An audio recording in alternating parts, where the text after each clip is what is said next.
Hello investor, कैसे हो आप? आई होप सब अच्छे होंगे। दोस्तों आज जिस स्टॉक की मैं बात करने वाला हूं उसका नाम तो ऊपर देख ही रहे होंगे, IDVI बैंक दोस्तों, जिसका अभी शेयर प्राइस चल रहा है 89 रुपए दोस्तों। ठीक है, क्या इस शेयर में इन्वेस्ट करना चाहिए? ये एक दोस्तों बैंकिंग स्टॉक है। अगर आप इसमें इन्वेस्ट करके बैठे हुए हो तो आपको क्या निकल जाना चाहिए या वेट करना चाहिए? क्योंकि अगर हम ओवरऑल की बात करें तो ये स्टॉक अब 5 साल से बढ़ता हुआ नजर आ रहा है। ये क्यों बढ़ रहा है लगातार ये क्यों ऊंचाई के शिखर पर पहुंच रहा है, इसका क्या कारण है, ये भी इस वीडियो में फाइंड करेंगे। और दोस्तों अगर मैं ओवरऑल की बात करूं तो लगभग ये जो बैंक है 2010 में 198 के पास गया था दोस्तों।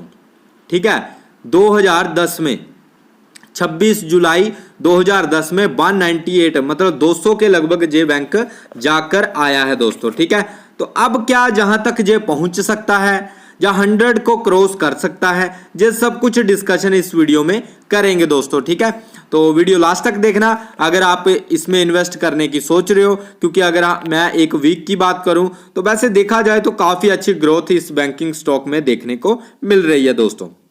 बाकी फंडामेंटल देख लेते हैं कि अगर आपने इसमें इन्वेस्ट करा है तो आपको होल्ड करना चाहिए, या फिर अगर आप सोच रहे हो तो अभी के टाइम पर क्या इसमें इन्वेस्ट करना सही है, सब कुछ डिस्कशन करेंगे दोस्तों। ठीक है, जहां पर बात करेंगे दोस्तों फंडामेंटल की, तो फंडामेंटल देखा जाए तो बढ़िया है। 96,137 करोड़ जहां पर मार्केट कैप है, काफी बढ़िया मार्केट कैप है। पीई रेशियो की बात करें 20 से नीचे का हमें पीई रेशियो चाहिए, जो कि बढ़िया है।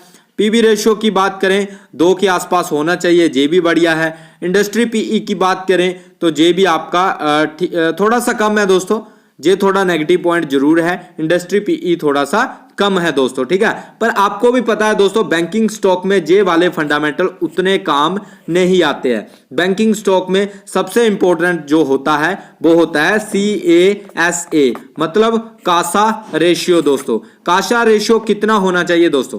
कासा रेशियो आपका कितना होना चाहिए और कितना इंपॉर्टेंट है? ROA कितना होना चाहिए? ठीक है, कॉस्ट ऑफ लाइबिलिटीज कितनी होनी चाहिए, ये सब कुछ डिस्कशन आगे हम करने वाले हैं थोड़ा एडवांस लेवल पर। ठीक है, जो बैंकिंग स्टॉक में हमें देखना चाहिए, ये आपके जो है बेसिक फंडामेंटल है। ROE देख सकते हो आप 12.13 के आसपास की ROE है। फिर अर्निंग पर शेयर की बात करें तो लगभग 5 रुपए के आसपास पर शेयर के हिसाब से इस बैंक ने कमा कर दिए हैं अपने इन्वेस्टर को। डिविडेंड की बात करें तो 1.12% का जहां पर डिविडेंड है। बुक वैल्यू 38 की है, फेस वैल्यू 10 की है, तो बढ़िया पिक है दोस्तों।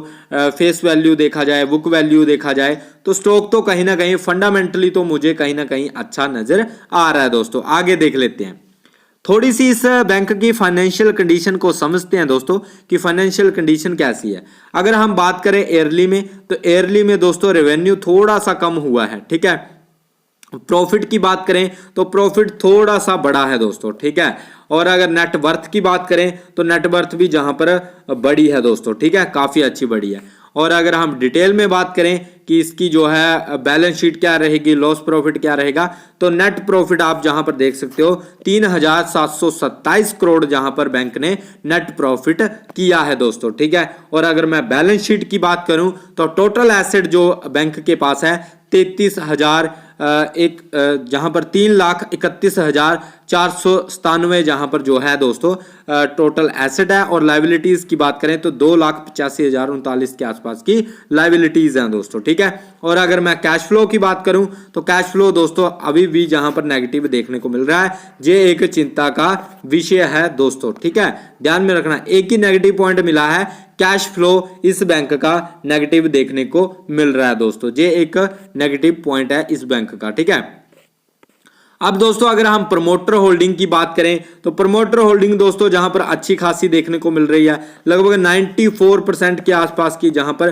प्रमोटर होल्डिंग देखने को मिल रही है। और अगर रिटेल की बात करें तो 4.67% जहां पर रिटेल घुसकर बैठा है। और अगर हम FI की बात करें तो FI की होल्डिंग उतनी ज्यादा नहीं है, DI की देखें तो उतनी नहीं है। सारा का सारा माल प्रमोटर लेकर बैठे हुए हैं दोस्तों। ठीक है, तो कहीं ना कहीं देखा जाए तो शेयर होल्डिंग पैटर्न काफी अच्छा मुझे लगा है कि प्रमोटर इसको लीड कर रहे हैं और ये आगे भी काफी ज्यादा बुलंदियां पर ये बैंक जा सकता है दोस्तों। अगर हम 5 साल की बात करें तो 126 रिटर्न 126.90 का रिटर्न जे बैंक दे चुका है, काफी बढ़िया रिटर्न जे माना जाएगा 5 सालों के अंदर। और अगर ओवरऑल में बात की जाए ऑल में तो 210% का जहां पर जो है देखा जाए तो 210% जहां पर रिटर्न दिया है इस बैंक ने दोस्तों। ठीक है, अब दोस्तों चलते हैं जहां पर इसके मेन फंडामेंटल के ऊपर।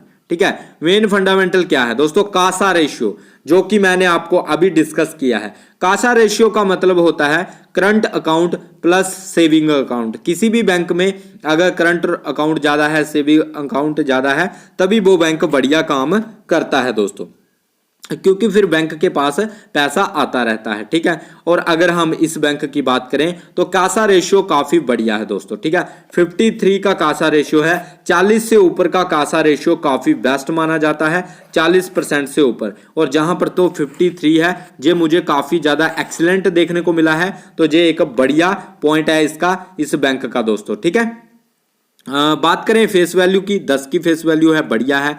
CAR दोस्तों काफी इंपॉर्टेंट बात है, CAR।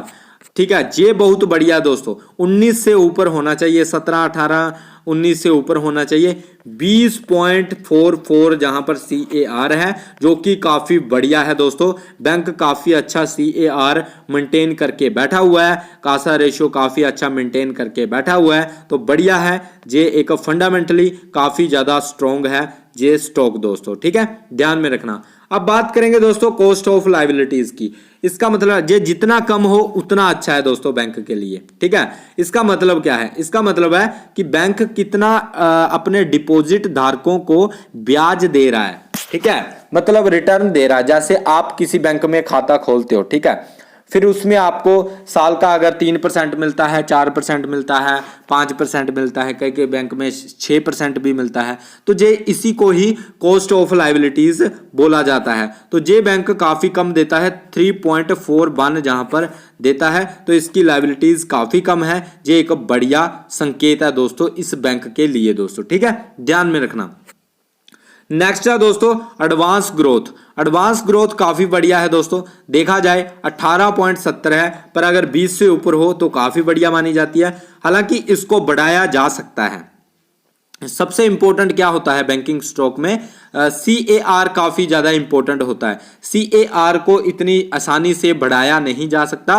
CAR जो है इसका काफी अच्छा है दोस्तों। अगर मैं CAR की बात करूं तो जहां पर आपको CAR देखने को मिलेगा, ये देखो 20% का CAR देखने को मिल रहा है। ये इसको बढ़ाना बहुत टफ होता है, हालांकि एडवांस ग्रोथ को बढ़ाया जा सकता है। ठीक है, तो 18.70 है, ये भी बढ़िया है, ऐसा नहीं है कोई बेकार है या ऐसा कोई ऊपर नीचे है, ये भी एक अच्छा संकेत है दोस्तों। ठीक है, नेक्स्ट बात करेंगे नेट NPA। नेट NPA की बात करें तो दोस्तों जहां पर देखा जाए तो पहले काफी खराब था। आज से 5 साल पहले इस बैंक के ये बैंक का अगर किसी लोन धारक जैसे कि कोई लोन लेता है इस बैंक से, तो ये बैंक क्या करता था, अगर किसी को 100 रुपए लोन देता था तो 100 रुपए में से उसको सिर्फ मिलते थे 97 या 96, बाकी के 3.5% जो 3.5 रुपए इनको लुटाए नहीं जाते थे। उसके बाद जहां पर देखो दोस्तों ग्रोथ का कारण जे भी है, उसके बाद 3 साल के अंदर जे 3 से घटकर कितना रह चुका है 1.39%। ठीक है, अब उसके बाद 1 ईयर की अगर मैं बात करूं तो 1 ईयर में 0.92 बचा है दोस्तों, जो कि काफी ज्यादा एक्सीलेंट इन्होंने इस चीज पर काम किया है, इसलिए स्टॉक इतना अच्छा परफॉर्मेंस कर रहा है दोस्तों। ठीक है, जहां पर बात करेंगे दोस्तों इस स्टॉक की पेट्रोस्की स्कोर कितना, 5 का पेट्रोस्की स्कोर है, लॉन्ग टाइम के हिसाब से बढ़िया स्टॉक रह सकता है, लॉन्ग टाइम के हिसाब से आप इस स्टॉक में इन्वेस्ट कर सकते हो। बाकी अगर बात करूं इंटरेस्टिंग वैल्यू की, अभी के टाइम पर ये स्टॉक काफ़ी ज़्यादा ओवर वैल्यूड चल रहा है, 89 जहां पर इसका शेयर प्राइस चल रहा है। इंटरेस्टिंग वैल्यू की बात करें, एक्चुअल में इसकी जो वैल्यू होनी चाहिए वो 43 के आसपास होनी चाहिए, और ग्राम नंबर की बात करें तो 72 के आसपास का ग्राम नंबर है। मतलब अगर जहां पर 89 है अभी शेयर प्राइस, तो अगर 70 और 70 या फिर 65 60 के आसपास आता है तो काफ़ी अच्छी बाइंग जहां पर अपॉर्चुनिटी बनेगी दोस्तों, ठीक है, ध्यान में रखना इस बात को। अब दोस्तों जहां पर चलते हैं स्टॉक का, जहां पर सपोर्ट एंड रेसिस्टेंस देख लेते हैं कि कहां पर आपको खतरा हो सकता है, कहां पर क्या सिस्टम चला हुआ है। अगर जहां पर वॉल्यूम की बात करें तो काफ़ी अच्छा वॉल्यूम आ रहा है और बाइंग अच्छी हो रही है इस स्टॉक में, ठीक है।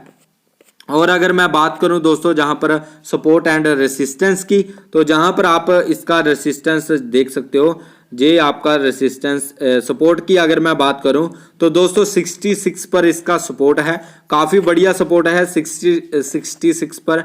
ये जब तक नहीं टूटेगा ये स्टॉक नीचे नहीं आने वाला। हालांकि अगर इसके आसपास आता है, 65 आता है, 70 आता है या 75 आता है तो काफ़ी अच्छी जहां पर बाइंग अपॉर्चुनिटी बनेगी दोस्तों, ठीक है।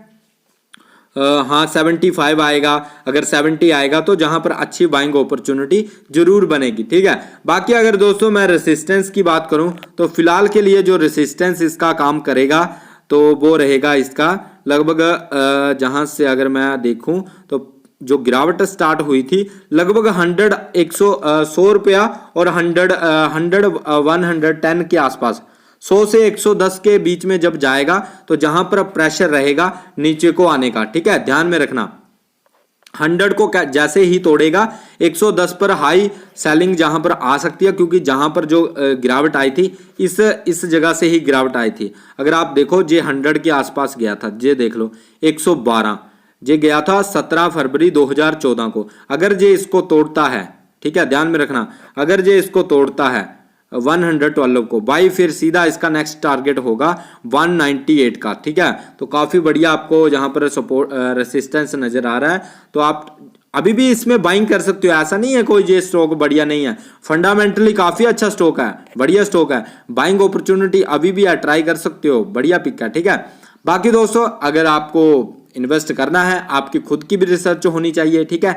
जो वीडियो था एजुकेशन पर्पस के लिए था, ठीक है। बाकी अगर आपको सच में पैसा इन्वेस्ट करना है या रेल में आप सोच रहे हो कि नहीं जे बैंक तो स्टॉक, वैसे फंडामेंटल तो मैंने आपको बता ही दिया है। बाकी आप खुद की भी रिसर्च कर सकते हो, फिर ही अपने पैसे को इस बैंक में इन्वेस्ट करना दोस्तों, ठीक है। बाकी अगर वीडियो अच्छा लगा है लाइक करना, चैनल को सब्सक्राइब कर लेना। मिलते हैं नेक्स्ट वीडियो में, बाय गाइस, टेक केयर।